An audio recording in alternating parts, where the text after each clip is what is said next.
Navbharat ಕಂಪ್ನಿಯ fertiliser ಕಂಪ್ನಿಯ ದೋಸ್ತ್ CMS, ವಿಪ್ರೋಮ್ 5, ಆಮೇಲೆ organic potash, ಆಮೇಲೆ ವೆಂಜಮ್ ಜಿ, ವಜ್ರ ಮತ್ತು ಖಜಾನಾ ಸ್ಪ್ರೇ ತಗೊಂಡ್ಬಿಟ್ಟು ರೈತರ ಕಬ್ಬನ್ನು ಬೆಳೆದಿದ್ದಾರೆ. ಅವರು ನಮ್ಮ ಕಂಪ್ನಿಯ ಪ್ರಾಡಕ್ಟ್ ಯೂಸ್ ಮಾಡಿಬಿಟ್ಟು ಅವ್ರಿಗೆ ಏನ್ ಅನ್ಸಿದೆ ಅಂತ ಸ್ವತಃ ರೈತರೇ ಇದ್ದಾರೆ. ರೈತರನ್ನ ಪರಿಚಯ ಮಾಡೋಣ. ಸರ್ ನಮಸ್ಕಾರ. आपलं नाव सर? विठ्ठल दिगंबरराव बिरादर. दिगंबरराव बिरादर. गाव सर कुठलं? तोरणा. तालुका कमाल.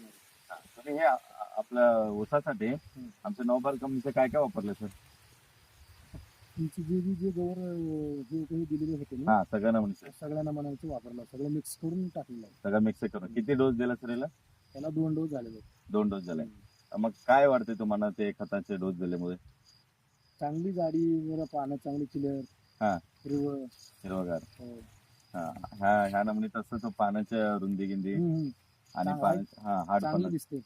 दिसायला पण चांगलं वाटलं. बरोबर. हा काय काय सांगते तुम्ही दुसऱ्या शेतकरीला? हेच चांगले उसाला दिले मुळे असं चांगलं पोषक चांगला आहे. हा आणि उसाचं पान क्लिअर आहे, हिरवगार. हा वाढ चांगली आहे. तुमची वाढ सुद्धा चांगली झाली. गड्डा पण चांगले घातले.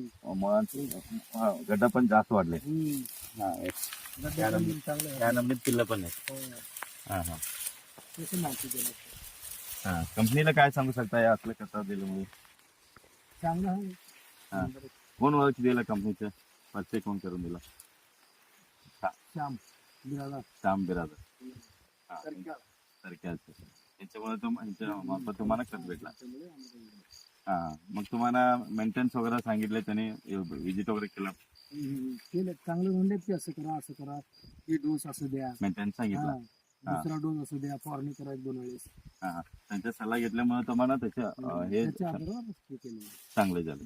हा हा हेच फर्स्ट टाइम केलेलं काय सर तुम्ही मागे पण करायला? मागे एक वेळेस केलं सर तिथं. हा तिथे पण ऊस आहे. काय निरीक्षण आहे सर, किती टन येईल हे आता? आता अंदाजा एक जवळपास आमच्या हिशोबाने ते एक 100 टन ऊस निघाला. 2 एकरामध्ये 100 टन ऊस होईल. ते अपेक्षा तुमच्या हम्म. होईल म्हणून. Okay okay 100 ton. थँक्यू. आणि सर तुम्ही